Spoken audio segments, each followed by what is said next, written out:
वक्रतुंड महाकाय सूर्यकोटि समप्रभ निर्विघ्नं कुरु मे देव सर्वकार्येषु सर्वदा। वक्रतुंड महाकाय सूर्यकोटि समप्रभ निर्विघ्नं कुरु मे देव सर्वकार्येषु सर्वदा। राधे राधे, जय श्री कृष्णा। मैं सीमा सिंह आप सभी धर्म प्रेमियों को सादर प्रणाम करती हूँ।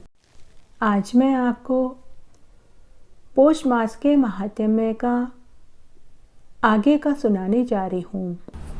ब्रह्मा विष्णु महेश आदि सभी देवताओं का प्रत्यक्ष में दर्शन नहीं हो पाता था, लेकिन सूर्य भगवान का सभी प्रत्यक्ष में दर्शन कर पाते हैं। सूर्य भगवान की जो मनुष्य पौष मास में उपासना करते हैं, उनको रोगों से, नेत्र दोषों से, ग्रह पीड़ाओं से मुक्ति मिल जाती है। उनकी सब तरह से मंगल होता है। उन्हें शत्रु दोष नहीं सताता। किसी प्रकार की कोई अदालती मुकदमे आदि में उन्हें कोई परेशानी नहीं होती। सूर्य भगवान अपने 7 घोड़ों वाले रथ पर अविश्रांत भाव से मेरु की प्रदक्षिणा करते रहते हैं। उन्हीं के द्वारा दिन, रात्रि, ऋतु, वर्ष, महीने आदि बदलते हैं। वही सभी दिशाओं के भी विभाजक हैं। भगवान सूर्य की उपासना 12 महीनों में 12 नामों से होती है। उस समय उनके पार्षद भी परिवर्तित हो जाते हैं। इन पार्षदों में ऋषि, अप्सराएं, गंधर्व, राक्षस, भल्ल और नाग आदि हैं। सूर्य ग्रह और नक्षत्रों का स्वामी है। सूर्य उत्तरायण, दक्षिणायन, विषुक्त नाम से क्रमशः मंद, शीघ्र और समान गति से चलते हुए समय अनुसार मकरादि राशियों में ऊंचे नीचे और समान स्थानों में जाकर दिन रात को बड़ा छोटा करते हैं। जब मेष तुला राशि पर आता है, तब दिन रात समान हो जाते हैं। तब प्रति मास राशियों में एक एक घड़ी कम होती जाती है और दिन बढ़ते जाते हैं। जब वृश्चिक आदि राशियों पर सूर्य चलते हैं, तब इसके विपरीत परिवर्तन होता है। श्रीमद् भगवत पुराण में सूर्य की परिक्रमा का मार्ग 9 करोड़ 51 लाख योजन बताया है। समय के साथ सूर्य को स्पष्ट करने के लिए रूपक है। सूर्य को संवत्सर नाम का एक चक्र या एक पहिया है। उसमें माह रूपी 12 अरे हैं, ऋतु रूपी 6 नेमियां हैं और 3 चौमासे रूपी 3 नाभियां हैं। अंशुमान, उत्तम, देव, ऋग, यजु, साम, हरिदश्व, तमोदर, सप्तशती, मरीचिमान को नमस्कार है। अग्निगर्भ, अदिति पुत्र, शंभु, तिमिरनाशन, पूषा, विश्वंभर, मित्र, सुवर्ण, सुप्रतापवान आपको नमस्कार है। हे आतपी, मंडल, भास्वान, तपन, सर्वतपन, विश्वकर्ता, महातेजस्वी, सब रत्नों के उत्पत्ति केंद्र आपको नमस्कार है।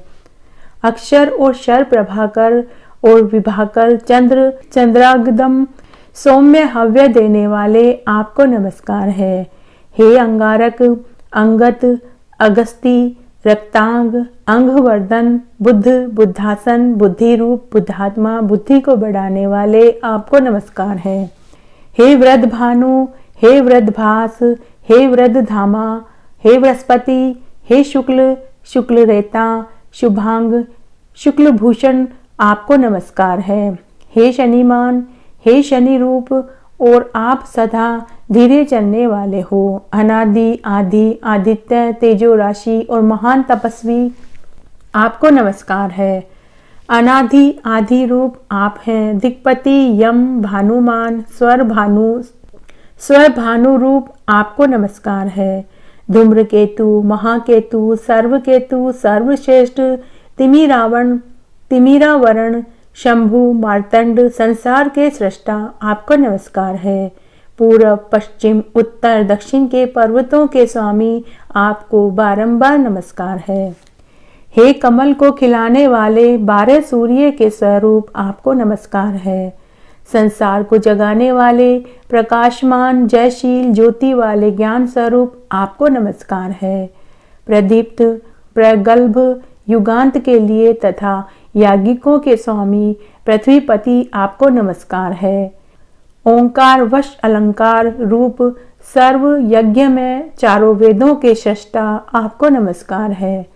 स्वर्ण जैसे रूप वाले भास्कर के लिए जय और जयभद्र हरे घोड़े वाले सूर्य को नमस्कार है। श्रेष्ठ सुंदर रूपधारी ग्रहों के स्वामी नित्य पवित्र कुरुकुल के आत्म रूप आपको बार बार नमस्कार है। हे त्रिलोकी के स्वामी, संसार के प्राणियों के अधिपति, मुक्ति लोक के नाथ, दिव्य चक्षु के लिए आपको नमस्कार है। तू ही ज्योति, तू ही कांति, तू ही वायु, तू ही अग्नि है।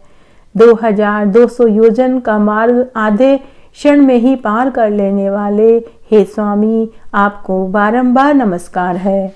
9,01,200 योजन घड़ी पर भर में पार करने वाले हे स्वामी, आपको फिर से बारंबार नमस्कार है। हे भगवान, आगे पीछे पास में सर्वत्र सदा आपको नमस्कार है। देव शत्रुओं के विनाशक, चंद्र अग्नि रूप आंख वाले सुंदर आकाश के प्रकाशक सर्व तंत्र में आपको नमस्कार है। वेदांत के द्वारा जानने योग्य सभी कर्मों के साक्षी हरे और स्वर्ण के समान वर्ण वाले आपको बारंबार नमस्कार है।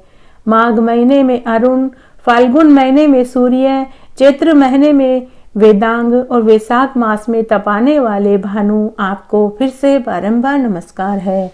जेठ के महीने में इंद्र, आषाढ़ के महीने में रवि, सावन के महीने में गबस्ती, भादवा के महीने में यम रूप से हे सूर्य तपते हैं। अधिक मास में पुरुष नामक सूर्य तपता है। ये 12 सूर्य कश्यप से उत्पन्न कहे गए हैं। हे राजन, ये विष्णु रूप वाले महात्मा उग्र रूप से तपता है। ये धर्म, अर्थ, काम, मोक्ष के स्पष्ट कारण है। सब पापों को हरने वाले आदित्य का 1 बार, 10 बार, 100 बार, 1000 बार वह पूजन करें। सारे विश्व रूप से ये तपता है। यही विष्णु है, यही शिव है, यही ब्रह्मा है, यही महेश है, यही प्रजापति है। यही महेंद्र, काल, यम, वरुण, नक्षत्र, तारे, ग्रहों के स्वामी, विश्व को तपाने वाला है। यही वायु, अग्नि और लक्ष्मी का स्वामी है। भूतों का प्राणधारियों का स्वामी है, स्वयं प्रभु है। ये देवों के देव सारे संसार को पूर्ण करते हैं। यही सब प्राणियों को बनाने वाले, मारने वाले, रक्षा करने वाले हैं। यही लोक, अनुलोक, सातों द्वीप और सागर हैं। यही 7 तल, वितल और पातालों में विद्यमान है। हे दैत्य, दानव, राक्षस सब यही है। ये एक ही धाता, विधाता, बीज, क्षेत्र और प्रजापति है। यही नित्य अपनी किरणों से प्रजा को बढ़ाते हैं। यही यज्ञ, स्वधा, स्वाहा, श्री, हिरीन, श्री और पुरुषोत्तम है। यही जीवों के आत्मरूप देव अत्यंत सूक्ष्म सनातन है। सभी प्राणियों का परम इष्ट यही प्रजापति ईश्वर है। यही मृत्यु रूप, सब प्राणी रूप, वेदात्मा, विश्वतोमुख और यही मृत्यु, बुढ़ापा, रोग, संसार के समस्त भय के नाश करने वाले हैं। आज मैं आपको पुत्रदा एकादशी की कथा सुनाने जा रही हूँ। पुत्रदा एकादशी पौष शुक्ल पक्ष की कथा सुनाने जा रही हूँ। धर्मराज युधिष्ठिर ने पूछा, हे कृष्ण, अब आप पौष माह के व्रत के बारे में समझाइए। इस दिन कौन से देवता का पूजन होता है और इसकी क्या विधि है। इस पर श्री कृष्ण बोले, हे राजन, पौष शुक्ल पक्ष की एकादशी का नाम पुत्रदा एकादशी है।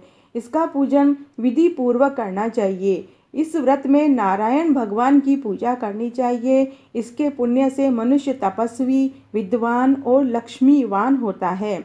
इसकी एक पौराणिक कहानी है, वो ध्यान पूर्वक सुनो। भद्रावली नगरी में सुकेतुमान राजा राज्य करता था। वह निपुत्र था। उसकी स्त्री का नाम शव्या था। वह सदैव निपुति होने के कारण चिंतित रहती थी। पुत्रहीन राजा के पितर रो रो कर पिंड लेते थे और सोचा करते थे कि इसके बाद हमें कौन पिंड देगा। इधर राजा को भी राज्य वैभव से संतोष नहीं था। इसका एकमात्र कारण पुत्रहीन होना था। वह विचार करता था कि मेरे मरने के बाद मुझे कौन पिंड देगा। बिना पुत्र के देवताओं से ऊरीन कैसे होऊंगा, मैं अपने पितरों से ऊरीन कैसे होऊंगा।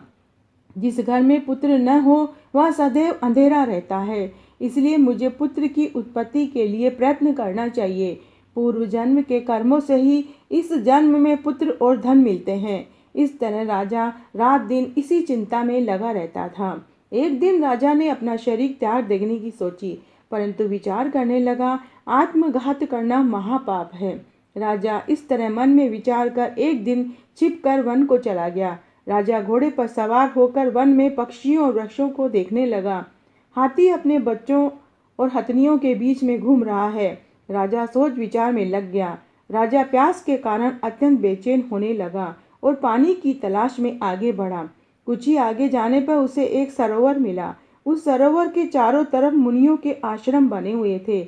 उस समय राजा के दाहिने अंग फड़कने लगे। राजा मन में प्रसन्न होकर सरोवर के किनारे बैठे हुए मुनियों को देखकर घोड़े से उतरा और दंडवत उनके सम्मुख बैठ गया। राजा को देखकर मुनि बोले, हे राजन, हम तुमसे अत्यंत प्रसन्न हैं।